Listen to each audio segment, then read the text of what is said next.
October 3rd, 2011, just an ordinary autumn day in Kansas City, Missouri. The overcast sky and drizzling rain add to the monotony of the gray skyscrapers, concrete, and graphite surroundings. Crime rates in the city are relatively high. According to FBI data, in 2012, Kansas City ranked 18th in crimes per capita. The achromatic tones of autumn Kansas City are contrasted by a cozy suburb.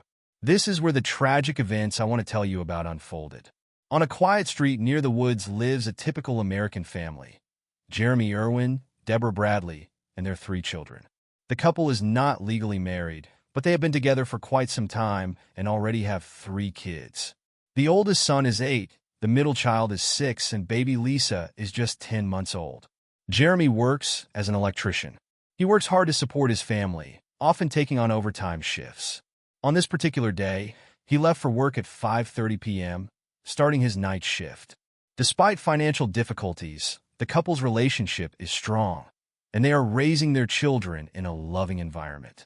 At 6:40 p.m., Deborah put baby Lisa to bed and decided to step out onto the porch for a short break.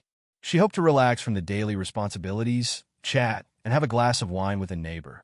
Little did she know that just a few hours later, she would deeply regret this decision. 4 hours later, at 10:30 p.m., Deborah returned to the house to check on the children.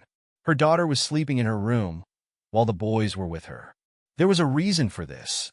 The boys had been misbehaving and not falling asleep without parental supervision. As a disciplinary measure, and to ensure they didn't wake up the baby, Deborah brought them to sleep with her. The outside was completely silent. The gray autumn palette was complemented by the solemn tranquility of the woods that stretched behind the Irwin family's home and their neighbors' houses. Early in the morning, at 4 a.m. on Tuesday, October 4th, Jeremy returned home from work. An unlocked garage door immediately raised his suspicions. Things got worse. He noticed lights on in the house, which was odd because his wife and children should have been asleep. Jeremy's heavy gaze fell on one of the windows. It was open. He rushed to the children's room and was speechless. Baby Lisa was not in her crib. October 4th, 2011, Lisa Irwin, a 10-month-old baby girl with blue eyes and light hair. She is 30 inches tall and weighs between 26 and 30 pounds. The last time she was seen, she was wearing purple shorts and a purple shirt with white kittens on it. She is described as having 2 lower teeth and a birthmark on her right outer thigh. The parents immediately called 911, reporting that their daughter had been abducted right from her bed. When the police arrived, the following additional details were established. 1. Along with the baby, several mobile phones were missing from the house. 2. There had been no unusual interest from strangers or any third parties in Lisa or the family recently. 3. There were signs of disturbed soil near the open window in the yard, but the nature of these disturbances was unclear. The police and the parents cooperated closely until Thursday evening. After that, the relationship between the detectives and the family became strained. The police claimed the parents stopped cooperating, while Jeremy and Deborah responded that they just needed a break from the endless questioning. On Thursday morning, search and rescue teams were deployed. Around 100 officers searched an industrial park and the surrounding woods. Some searchers were seen lifting manhole covers and peering inside. Investigators stated that they had no solid leads or suspects, despite an extensive search involving hundreds of officers combing through the quiet Kansas City neighborhood where the Irwin family lived, nearby woods and a landfill. The first phase of the search ended on Saturday, without uncovering any new information. That Saturday, the parents announced a reward for any valuable information leading to Lisa's whereabouts. The investigation continued.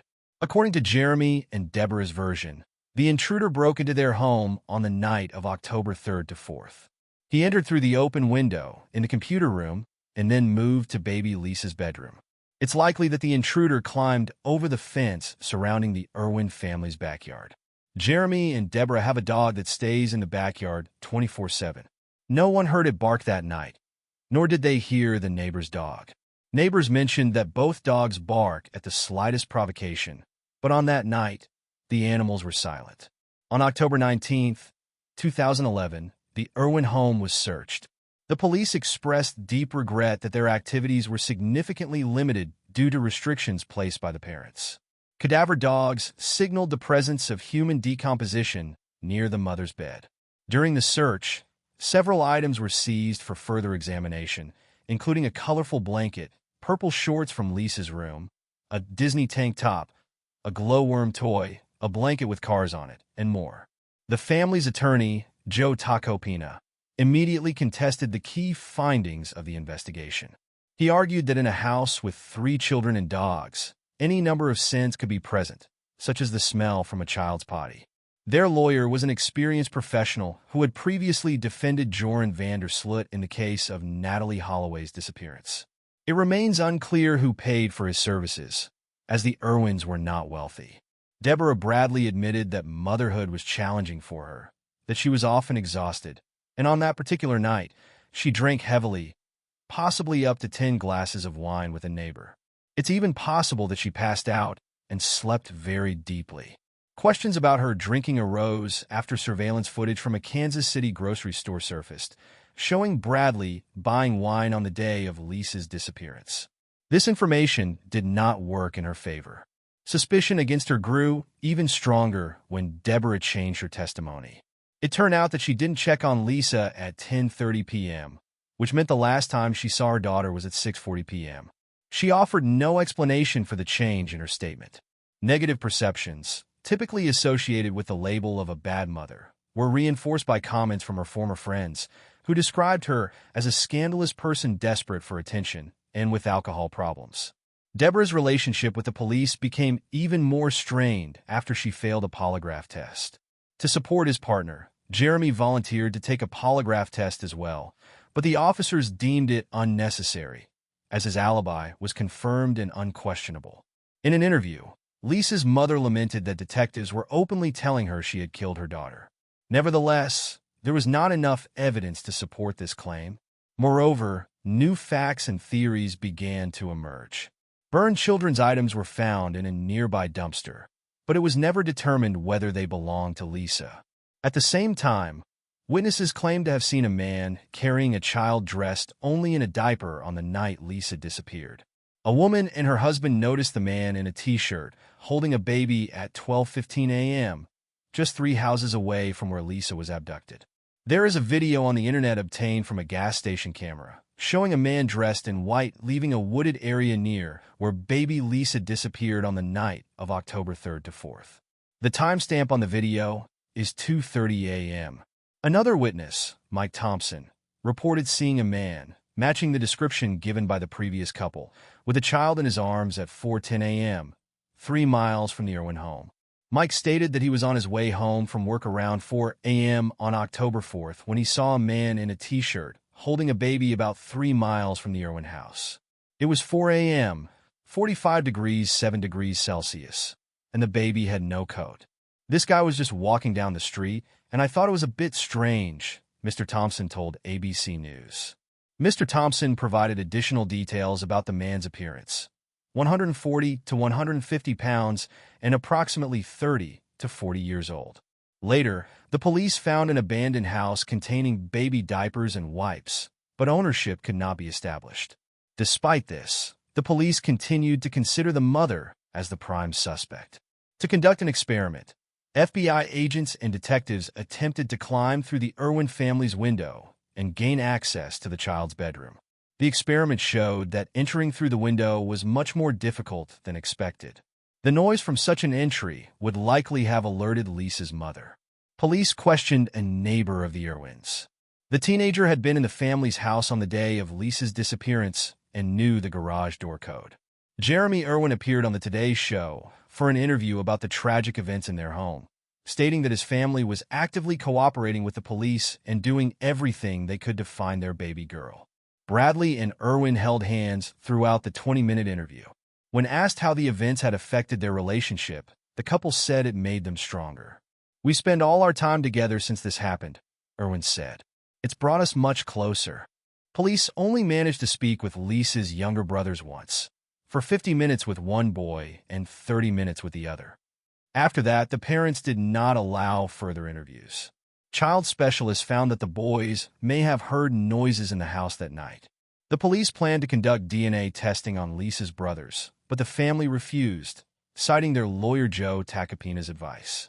Investigators expressed regret about the discord between them and the girl's parents, as it undoubtedly hindered the investigation. In October, the Irwin family announced that an anonymous benefactor had hired a private investigator, and they offered a $100,000 reward for Lisa's safe return. John Jersey Tanko, who worked near the Irwins' home and had a previous conviction for breaking and entering, was questioned by the police in connection with the events of that night, but was not declared a suspect. Witnesses identified John as the man carrying a diaper-clad child early on the morning of October 4th. Moreover, on the night of the kidnapping, a call was made to the phone of Tanko's friend, Megan Wright, from one of the phones stolen from Deborah and Jeremy. Megan did not answer the call. Wright told the police that she did not know the Irwins, even though they lived just a mile away from her. Later, Wright created a Facebook group to answer the many questions of Kansas City residents. On November 8th, new crucial details emerged about the family's missing mobile phones. Police records prove that Deborah's phone was used on the night of Lisa's disappearance, several hours after Deborah claimed she went to bed. According to the police, the first phone call attempted to contact Megan Wright at 11:57 p.m., and later, at 3:17 a.m., someone tried to check Deborah's voicemail and access the internet. Tanko's alibi was thoroughly investigated and found credible by the police. Could the man have carried the child somewhere? But why would someone with a record for burglary and theft want a small child? And where could he have hidden her?